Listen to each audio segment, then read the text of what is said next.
بسم الله الرحمن الرحيم. عن قبيصة بن مخارق قال: تحملت حمالة فأتيت رسول الله صلى الله عليه وسلم أسأله فيها فقال: أقم حتى تأتينا الصدقة فنأمر لك بها. ثم قال: يا قبيصة إن المسألة لا تحل إلا لأحد ثلاثة: رجل تحمل حمالة فحلت له المسألة حتى يصيبها ثم يمسك، ورجل أصابته جائحة نج طاحت ماله فحلت له المسألة حتى يصيب قواما من عيش أو قال سدادا من عيش، ورجل أصابته فأقامت حتى يقوم ثلاثة من ذوي الحجاء من قومه لقد أصابت فلانا ناقة فحلت له المسألة حتى يصيب قواما من عيش أو قال سدادا من عيش، فما سواهن من المسألة يا قبيصة سحت يأكلها صاحبها سحتا. رواہ مسلم. حضرت امام مسلم نے حضرت قبیصہ ابن مخارق سے روایت کی ہے. فرماتے ہیں کہ ایک قرض کا ضامن بن گیا تھا. میں ایک قرض کا ضامن بن گیا تھا، ضمانت دے بیٹھا. تو رسول اللہ صلی اللہ علیہ وسلم کی خدمت میں اس کے لیے کچھ مانگنے کو حاضر ہوا. حضور نبی اکرم صلی اللہ علیہ وسلم نے فرمایا: ٹھہرو حتیٰ کہ صدقہ آ جائے تو ہم اس کا تمہارے لیے حکم دے دیں. فرمایا: قبیصہ، 3 شخصوں کے سوا کسی کو مانگنا جائز نہیں. ایک وہ جو کسی قرض کا ضامن ہو گیا ہو، اسے مانگنا جائز ہے حتیٰ کہ بقدر قرض پالے پھر بعد رہے. ایک وہ جس پر آفت آ جائے جو اس کا مال برباد کر دے اور اسے مانگنا حلال ہے حتیٰ کہ زندگی کا قیام پائے، یا فرمایا کہ زندگی کی درستگی پائے.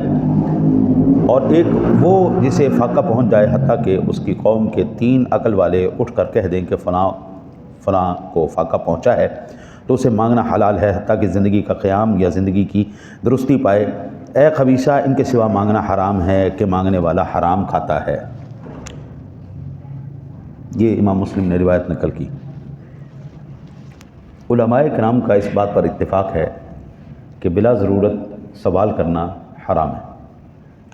بلا ضرورت سوال کرنا حرام ہے اور مانگنے والا حرام کھا رہا ہے. ہمارے آج یہاں پہ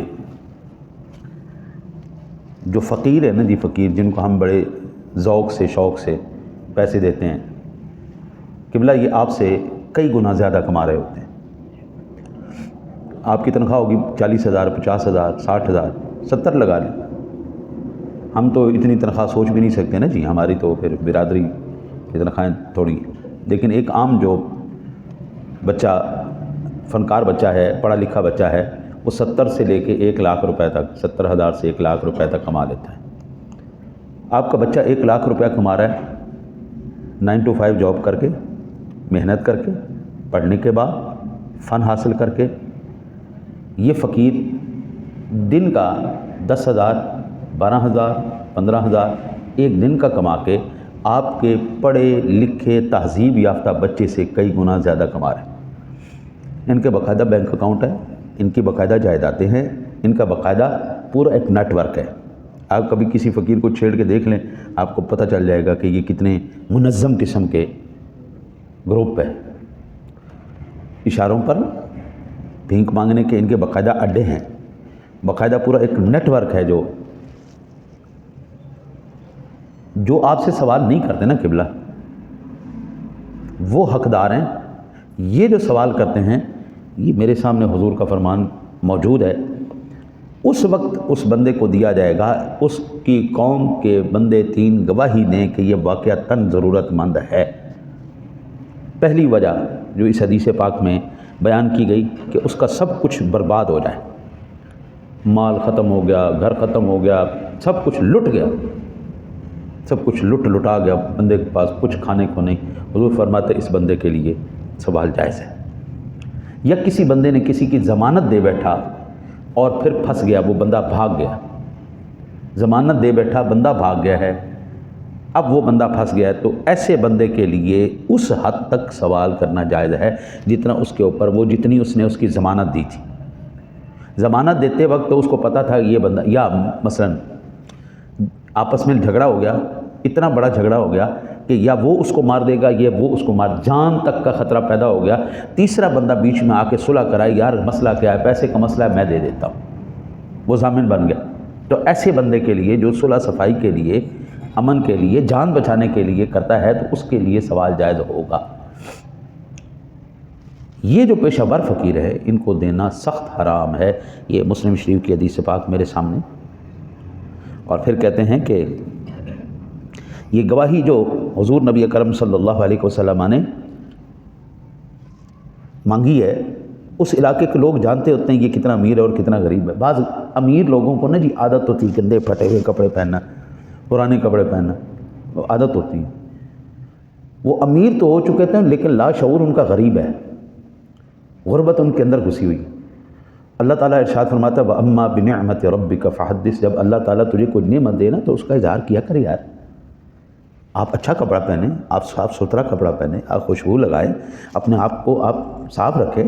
اسلام یہ نہیں کہتا گندے رہو، تمہارے جسم سے بدبو آئے، تمہارے کپڑوں سے بدبو آئے، تمہارے پاس لوگ کھڑے ہوتے کراہت محسوس، ایسا نہیں کرنا یار، ایسا نہیں کرو۔ پیسے والے ہوں گے، میں اپنا زندگی کا واقعہ آپ کو سناؤں۔ میں اس وقت نا جی فتویٰ نویسی سیکھ رہا تھا اپنے شیخ سے، سارے گرامی،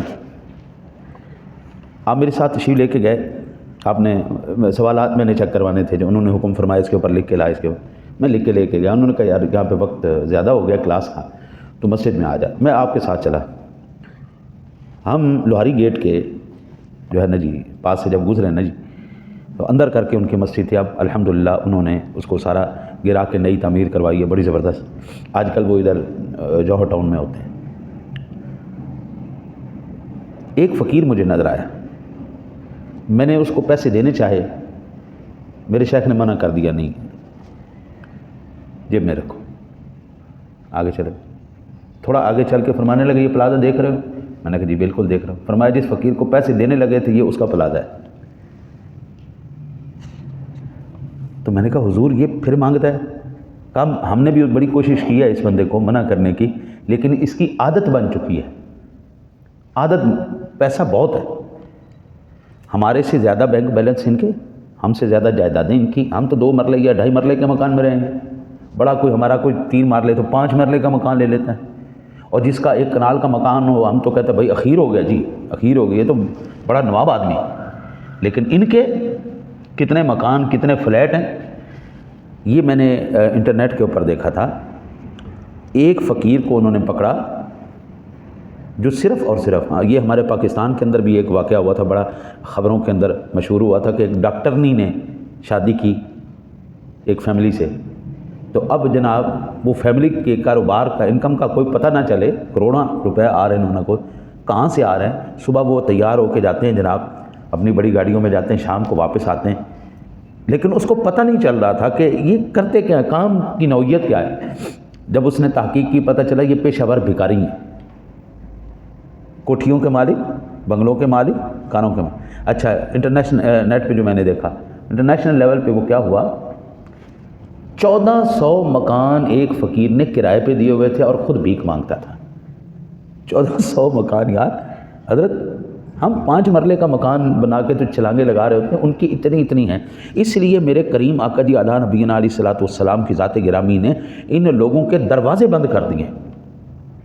آپ دیکھیں سفید پوش کے، سب سے پہلے اس پر انشاءاللہ زندگی رہی تو پھر عرض کروں گا، سب سے پہلے آپ یہ دیکھیں اپنے گھر والوں کو بھکاری نہ بنائیں، اپنے گھر والوں کو جو ہے نا جی محروم نہ رکھیں۔